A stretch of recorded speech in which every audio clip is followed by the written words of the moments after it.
this is Filce at Pilates Birmingham. Going to have a look at two exercises in this video which are good for stretching out tightness in the hips. These two exercises are not suitable if you've had a hip replacement. So if you do want to have a look at some exercises that are suitable after a hip replacement, you can click the link up here.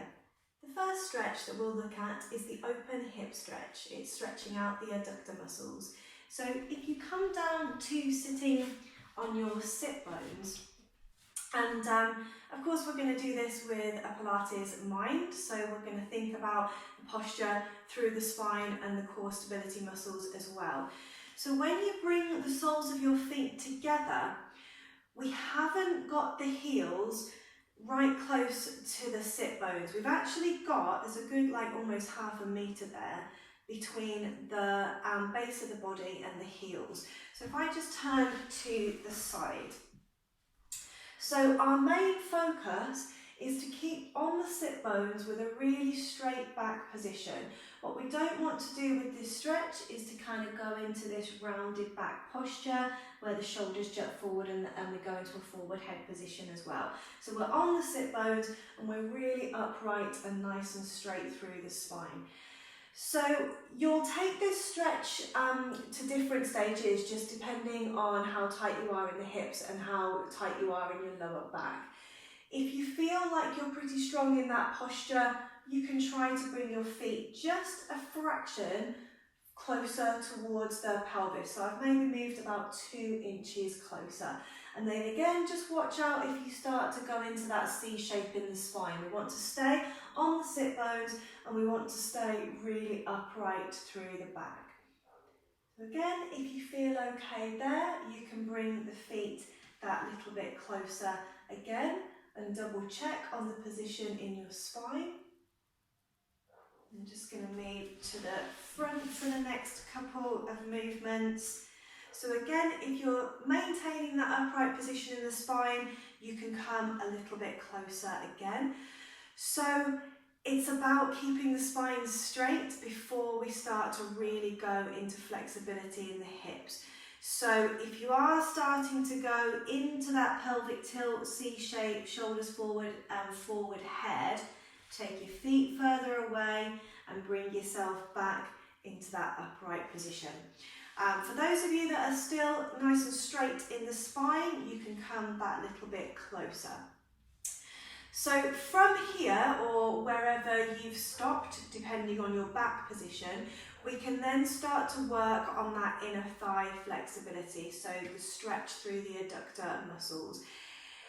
If you're quite strong in the core and you're quite strong in the lower back, you'll be able to hold on to the ankles and push down with the elbows, and you're actually using a lot of your muscle incorporation there to go into that hip stretch. If you're quite tight in the hips and you're not very strong in the lower back or the core, what you'll probably want to try and do instead, keeping that upright position in the back, you can take one hand down and you can work one leg at a time. So you can push down and then you can change over and you can push down. I'm just going to show you what that looks like from the side position as well. So you might have your feet further away, you might be working here, you might be pushing down here and here.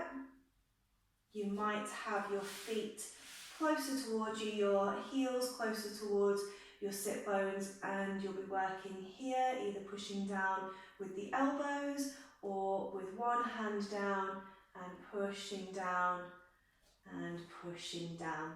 Things to be mindful of: if you're using the position with the hand down by the side, don't lean yourself back here. Again, we're focusing on a straight spine. So the hand is quite close to the body and we're keeping the spine nice and straight. The other thing we want to be really mindful of is don't push down on your knee joint, push down on the fleshy part of your inner thigh. So you're here pushing down. So what you might find, if the hips are quite tight and that feels quite uncomfortable, if you're doing the single ones, you might push down until you can kind of bear it and then release and then push down. Really, to start actually working into a stretch, you need to hold it where you feel the stretch and it maybe feels, it is like a painful feeling. You want to hold that for at least 6 seconds.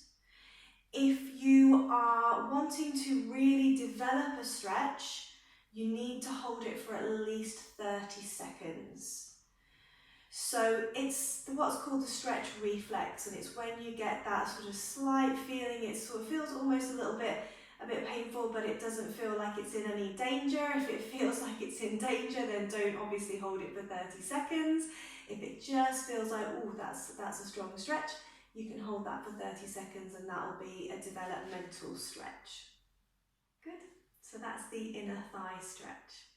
So the next stretch we'll look at is a really good all-round stretch because it's working into the hip flexors, the quads, and we can even turn it into a stretch for the psoas as well. So we'll start it on the hands and the knees. There's lots of different stages in this stretch. So if it starts to feel like it's too much, you can just drop it back to its previous stage.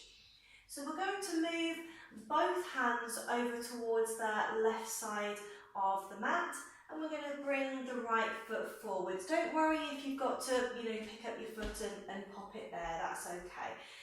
So on this first part of the stretch, we're going to take our left knee back.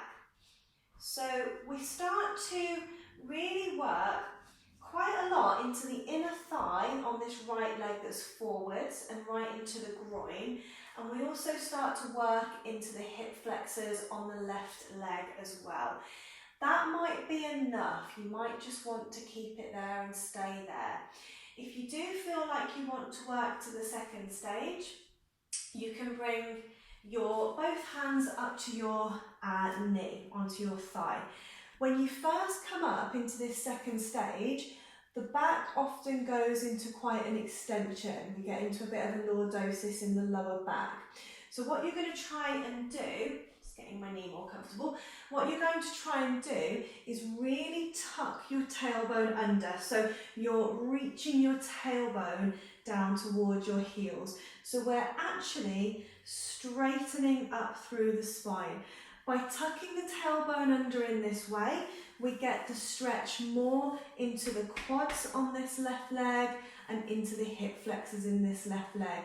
If we're in the arch in the back, in that lordosis, we're usually just stretching out into the abdominals, and obviously we're working into an extension in the spine. So tucking that tailbone under brings it back into the quads and the hip flexors on this left leg. Now from here, you can actually turn it into a psoas stretch. Your back leg, so your left leg when we're in this position, if you turn your toes inwards, so you're turning your toes focusing inwards, and then just slightly moving forwards into your right knee. That will work more into the psoas as well. Try and keep the tuck under in the tailbone as much as you can. If you start going into this arch, this curve in the spine, you'll take the stretch away from the quads and the psoas. So keep that strong tuck under, you're flattening the back, and it will keep that stretch into the psoas.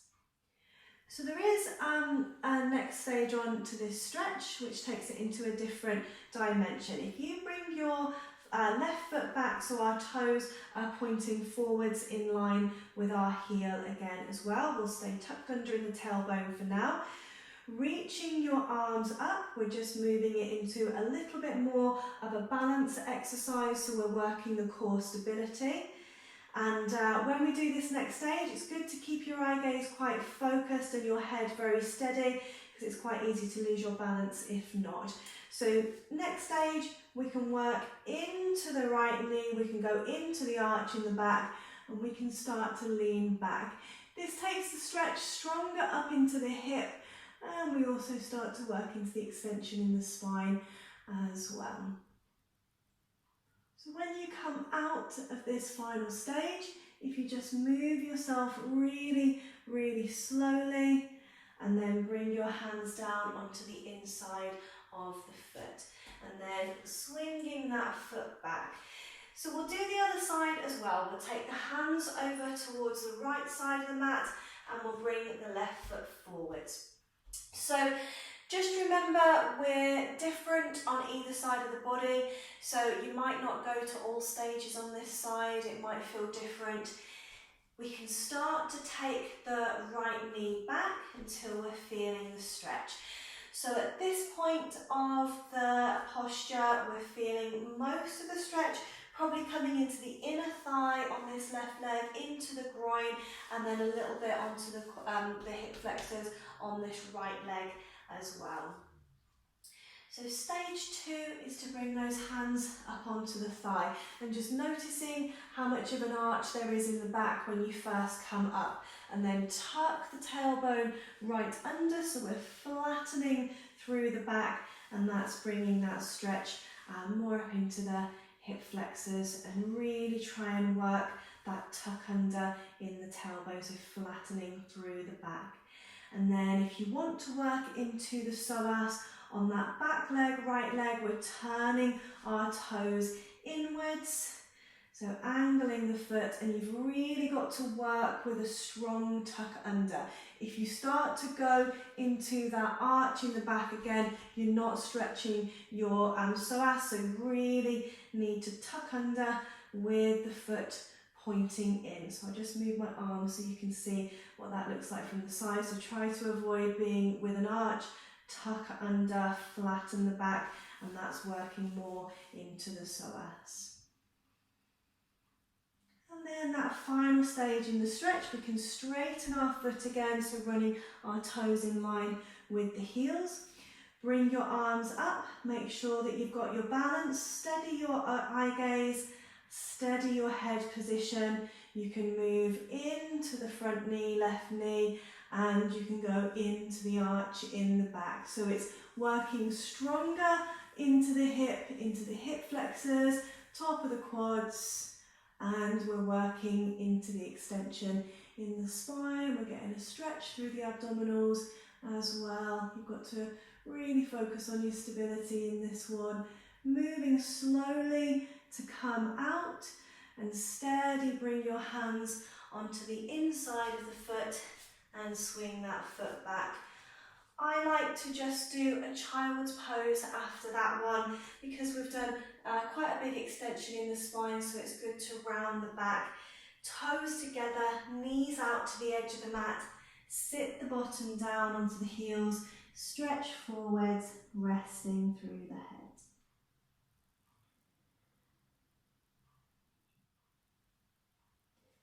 So raising the head and walking the hands steady up. So if you enjoyed the content in this video, you can click up here to see my other videos. And if you click up here, you can subscribe to my channel and get notifications when new videos come up. And also up here, you can get in touch with me to find out about online Pilates classes and online personal training. Thanks so much for watching. I'll see you soon.